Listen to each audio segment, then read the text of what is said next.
Hi అండి, welcome to లక్ష్మితో సరదాగా.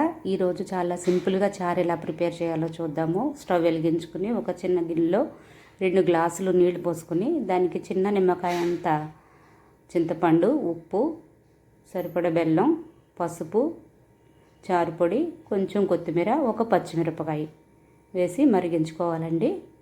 Stove వెలిగించుకుని బాండి పెట్టుకుని ఒక చిన్న టేబుల్ స్పూన్ ఆయిల్ వేసుకుని 2 మెంతి గింజలు, ఒక పావు టేబుల్ స్పూన్ ఆవాలు, పావు టేబుల్ స్పూన్ జీలకర్ర, ఒక ఎండుమిర్చి, కొంచెం కరివేపాకు, కొద్దిగా ఇంగువ వేసి పోపు వేయించుకుని చారులో కలిపేసుకోవడమే.